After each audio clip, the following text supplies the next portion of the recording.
గ్రామీణ ప్రజలకు నాణ్యమైన వైద్య సేవలు అందుబాటులోకి తీసుకురావడంలో కీలక అడుగు పడింది. నెల్లూరు జిల్లా బోగోలు మండలంలో నూతన ప్రభుత్వ ప్రాథమిక ఆరోగ్య కేంద్రానికి కావలి ఎమ్మెల్యే కావ్య కృష్ణారెడ్డి శంకుస్థాపన చేశారు. దాతలు బచ్చు కృష్ణకుమార్ మాలి, సంధ్య దంపతుల సహకారంతో ఈ ఆరోగ్య కేంద్రం నిర్మాణం చేపడుతున్నారు. బోగోలు మండల కేంద్రంలో తహసీల్దార్ కార్యాలయం సమీపంలో డాక్టర్ బచ్చు అమర పేరుతో నిర్మించనున్న ప్రాథమిక ఆరోగ్య కేంద్రానికి ఎమ్మెల్యే కావ్య కృష్ణారెడ్డి భూమి పూజ చేసి శంకుస్థాపన చేశారు. ఈ సందర్భంగా మాట్లాడుతూ గ్రామీణ ప్రాంత ప్రజలకు నాణ్యమైన వైద్య సేవలు అందించడంలో ఈ కేంద్రం కీలక పాత్ర పోషిస్తుందని తెలిపారు.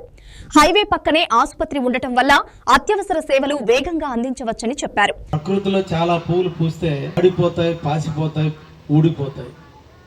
కొద్ది పూలు మాత్రమే దేవుడి పాదాలకు తాగుతాయి.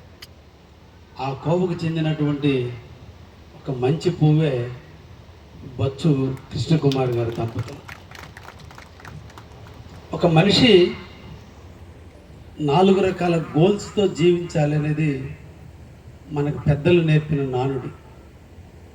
పుట్టిన ప్రతి వ్యక్తి ప్రొఫెషన్లో రాణించాలి, ప్రొఫెషనల్ గోల్తో బతకాలి, నమ్ముకున్న సిద్ధాంతం, నమ్ముకున్న వ్యాపారం, నమ్ముకున్న ప్రొఫెషన్లో ఉన్నతమైన స్థాయి దాకా వెళ్ళాలనేది కోరుకోవాలి.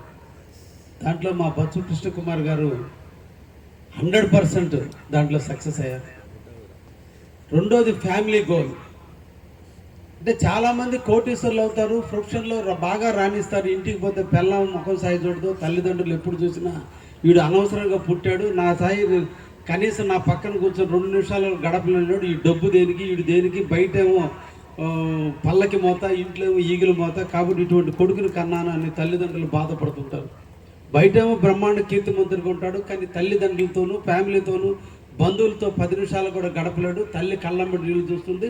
సంవత్సరానికి ఒకసారి కూడా ఆ తల్లిని కూడా చూడటానికి పోయినటువంటి కొడుకులు కూడా మనం సమాజంలో చూస్తున్నాం.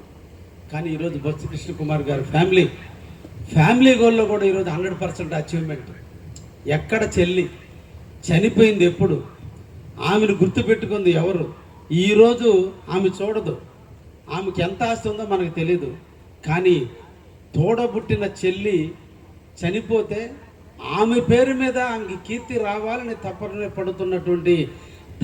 పడుతున్నటువంటి ఆడపడుచిన సంజయమ్మ గారిని నేను ప్రత్యేకంగా అభినందిస్తున్నా. జనరల్గా తోడబుట్టిన తమ్ముడు ప్రయత్నం చేయడంలో అర్థం ఉంది, కానీ ఆడపడుచు ప్రయత్నం చేయాలంటే చాలా గొప్ప మనసు ఉండాలి. ఆ మనసున్న దేవత సంజయమ్మ గారు. అందుకని మీకు కూడా ధన్యవాదాలు తెలియజేస్తాను. కాబట్టి ఫ్యామిలీ గోల్లో సక్సెస్ అయ్యారు. కానీ ఈ దేశానికి ఏదో ఒకటి చేయాలి, సోషల్ గోల్. పుట్టిన ప్రతి మనిషి చనిపోయే లోపల ఈ సమాజానికి ఏదో ఒక సేవ చేయాలి. కాబట్టి ఆ సమాజాన్ని సేవనే ఈరోజు పరమవిధిగా భావించి 76 సంవత్సరాల వయసు, ఎక్కడ అమెరికా, ఎక్కడ స్థిర నివాసం, ఎక్కడ లగ్జరీ లైఫ్. ఇక్కడ చూస్తే ఈ చెత్త యారుతో, ఈ పుల్లలు ఈడుస్తూ, ఈడ మట్టి తీస్తుంటే ఈ రేపు నుంచి ఈ దేవాలయాన్ని వాడుకునేది ఈ ఊరోళ్ళు, ఈ ప్రాంత ప్రజలు. ఈరోజు కట్టడానికి రాళ్ళు ఎత్తిన కూలీగా నిలబడింది బచ్చు కృష్ణకుమార్ గారు. నేను